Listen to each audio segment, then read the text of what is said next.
Important. ఇప్పుడు హీరోల గురించి చెప్తున్నారు కాబట్టి సార్ అడుగుతున్నాను. చాలా మంది హీరోలు ఏంటంటే కాల్ షీట్స్ ఎక్కువ ఉన్నా కూడా వాళ్ళు ఏంటంటే 2-3 సినిమాలు కొన్ని చేస్తున్నారు. చేసుకున్న ఈ టైంలో ఏంటంటే వాళ్ళు డూపుని పెట్టేస్తున్నారంట. ఇప్పుడు బాడీ డూప్ను ఇలా పెట్టేసేసి అవి వాడుతున్న వాళ్ళకి ఖర్చుకి ఎక్కువ అవుతుంది అనే ఒక టాక్ కూడా ఈ మధ్య ఇండస్ట్రీలో బాగా వినిపిస్తుంది. దీనిపైన టెక్నాలజీ మారిపోయిందేమో చేసుకుంటున్నారేమో, మనకెందుకు ఆ గొడవలన్నీ? వాళ్ళ గొడవలు పడతారు. మనకి ప్రతి దాంట్లో మనం ఏలు పెట్టి మాట్లాడకూడదు. ఇవాళ మారిపోయిన టెక్నాలజీ, మారిపోయిన విధానాలు ఉన్నాయి కదా, మారిన విధానాల్లో అది కొత్త విధానం ఏమో నాకు తెలియదు. అది కూడా ఖర్చే కదా సార్. అది ఇప్పుడు ఏంటంటే ఇటు హీరోగా రెమ్యునేషన్ తీసుకుంటున్నాడు, మళ్ళీ ఆయన చేయకుండా ఆయన డూపుగా పెట్టేసి మొత్తం సీన్స్ మొత్తం కూడా వైడ్ కి సంబంధించి ఇప్పుడు యాక్షన్ సీక్వెన్స్ మొత్తం మ్యాక్సిమం ఏంటంటే అదే బాడీతో చేస్తున్నారు. ఇప్పుడు ఇండస్ట్రీలో ఇదే ఎక్కువ వినపడుతుంది సార్. ఇప్పుడు ఏఐ వచ్చిందయ్యా. ఏఐ వచ్చినాక మీకు కావాల్సింది ఏంటంటే, అంటే భవిష్యత్తులో ఇప్పుడు యాజిటీజ్ గా లేదు కానీ ఇప్పుడు యాజిటీజ్ గా డబ్బింగ్ హీరోలు వచ్చి చెప్పక్కర్లా, వాయిస్ తీసుకుంటే డబ్బింగ్ చెప్పేస్తుంది. సిస్టమ్ మెషినరీ వచ్చేసింది ఆల్రెడీ. హైదరాబాద్ లో కూడా మనం వాడుతున్నాం. ఆల్రెడీ కొన్ని సినిమాలకు వాడారు ఈ మధ్య. సో డబ్బింగ్ రావక్కర్లా. ఇంకా సినిమాకి అంటున్నావా, సినిమాకి కూడా ఇప్పుడు టెక్నాలజీ ఎట్లా వచ్చిందంటే ఇప్పుడు మన ఇద్దరం మాట్లాడుతున్నాం.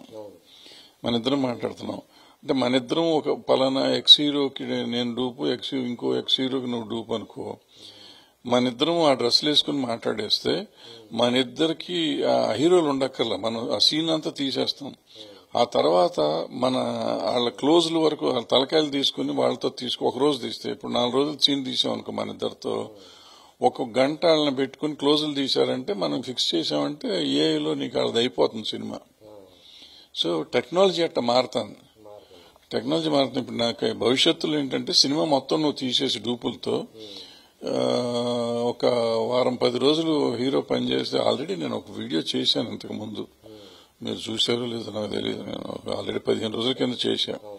భవిష్యత్తులో ఇలా జరగబోతుంది, కార్మికులు అందరికీ ఇబ్బంది రాబోయే పరిస్థితి ఉంది అని చెప్పాను. ఎవరు పట్టించుకోలేదని. అంటే మనం ముందు చెప్తే ఎవరు పట్టించుకోరు. పిచ్చోడు వయసు అయిపోయి ఏదో సోది చెప్తున్నాడు అనుకుంటాం. బట్ అది జరుగుతుంది. ఆల్రెడీ మీరు చెప్పింది నిజమే, జరుగుతుంది. అది ఇంకా ఎక్స్టెండ్ అవుతుంది. ఎక్స్టెండ్ అయితే సినిమా మొత్తం అంతా నువ్వు వేరే వాళ్ళతో తీసే పరిస్థితి వస్తుంది. ఓన్లీ వాళ్ళు ఉంటారు, వాళ్ళ పేరు ఉంటుంది, వాళ్ళ పేమెంట్ ఇంతే ఉంటుంది, అలానే ఉంటుంది. అయితే మీరు ఇప్పుడు అన్నారు కదా ఆ సమ్మె గురించి, ప్రొడ్యూసర్సే ఇలా సినిమా షూటింగ్ ఆపేయమనటం అంటే అది ఎంతవరకు కరెక్ట్ సార్?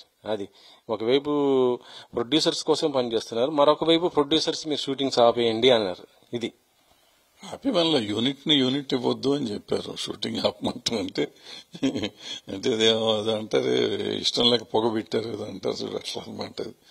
వాళ్ళని యూనిట్లు ఇవ్వద్దు అన్నారు, అవుట్డోర్ యూనిట్ ని. ఈ స్ట్రైక్ మొదలెట్టినప్పుడు ఏ కారణంతో ఎవరు మొదలెట్టారో నాకు తెలియదు. తర్వాత నాకు అర్థమైంది ఏంటంటే, నిజంగానే ఫెడరేషన్ లో కొన్ని క్రాఫ్ట్లలో తప్పులు జరుగుతున్నాయి. ఫెడరేషన్ నుంచి తప్పులు జరుగుతున్నాయి. ఆ క్రాఫ్ట్స్ ను కంట్రోల్ చేయలేని పరిస్థితి. ఫెడరేషన్ కంట్రోల్ చేయలేకపోతుంది, నిర్మాతలు కంట్రోల్ చేయలేకపోతున్నారు. కానీ నిర్మాతలు వాళ్ళ అవసరాల కోసం ఆ తల వంచి వీళ్ళు పని చేసుకుంటున్నారు. రూపాయికి 10 రూపాయలు అవుతున్న మాట నిజం. ఆ క్రాఫ్ట్ పర్టికులర్ క్రాఫ్ట్స్ లో. మిగతా చోట్ల వీళ్ళకి ఎవరికి ఇబ్బంది లేదు, ఎవరికి ప్రొడ్యూసర్లకు ఇబ్బంది లేదు. అయితే ఈ పరిస్థితుల్లో వీళ్ళకి నేను ఇందాక చెప్పినట్టు వేరే రకాలుగా ఓటీటీ వల్ల గానీ ఇంకోటి వల్ల గానీ వీళ్ళకి టైం బౌండ్ అవటం, ఇంకో రకం అవటం, కాస్ట్ ఆఫ్ ప్రొడక్షన్ పెరిగిపోయింది. సో వీళ్ళకి ఒక అవకాశం వచ్చింది. ఇప్పుడు ఈ అవకాశం వచ్చినప్పుడు దీన్ని అడ్డం పెట్టుకుని ఇది అన్నారు. ఇప్పుడు దాకా టైం లేదు వీళ్ళకి మాట్లాడటానికి. సడన్ గా ఇప్పుడు టైం వచ్చింది. వచ్చేటప్పటికి టైం వచ్చింది కాదు, వాళ్ళు ఏమన్నారు, 30% పెంచకపోతే మేము పని చేయలేము అన్నారు. వాళ్ళు ఊరికి వచ్చిందే చాలు కదా అని వీళ్ళు దాన్ని అడ్వాంటేజ్ తీసుకుని వీళ్ళు ఏమనుకున్నారంటే మేము చేయగలం, వాళ్ళు ఫెడరేషన్ లేకపోయినా పని చేయగలం అని వీళ్ళు అనుకున్నారు. నేను కూడా ఆ రోజు మీటింగ్కి వెళ్ళినప్పుడు చెప్పాను, మీరు చేయగలిగితే చేసుకోండి అని చెప్పాను. ఫెడరేషన్ లేకుండా చేసే సత్తా ఉంటే 100% చేసుకోండి. ఎందుకంటే ఫెడరేషన్ లో ఇట్లా బెదిరింపు అనేది చేయకూడదు. 2-3 క్రాఫ్ట్లు చేస్తున్నాయి అనేది నిజం, అది ఫ్యాక్ట్ అని ఒప్పుకోవాలి మనం. వాళ్ళంతా అహంకారంతో పని చేయకూడదు ఆ క్రాఫ్ట్స్.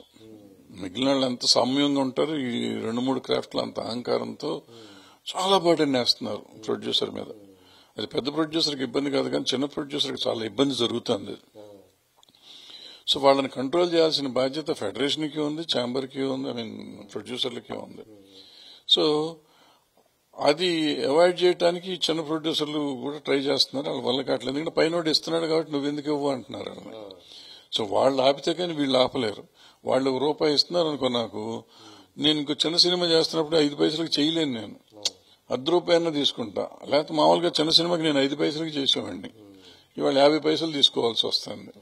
సో చిన్న ప్రొడ్యూసర్కి ఇబ్బంది అవుతాను. ఇట్లా ప్రతి దాంట్లోనూ ప్రాబ్లం. పెద్దవాళ్ళు చేసే పనికి చిన్నవాడు చచ్చిపోతున్నాడు. ప్రొడ్యూసర్, వర్కర్ కాదు, ప్రొడ్యూసర్. వర్కర్స్ అందరికీ ఈ ప్రాబ్లం ఉందన్నమాట. ఇక్కడ నేను ఎందుకు చేస్తాను, మనం డివియేట్ అవ్వలేదు. ప్రాబ్లం ఏంటంటే నేను పని చేసుకోగలను, ఫెడరేషన్ పని చేయకపోయినా నేను చేయగలను అనే ఒక ధైర్యం ఉంది.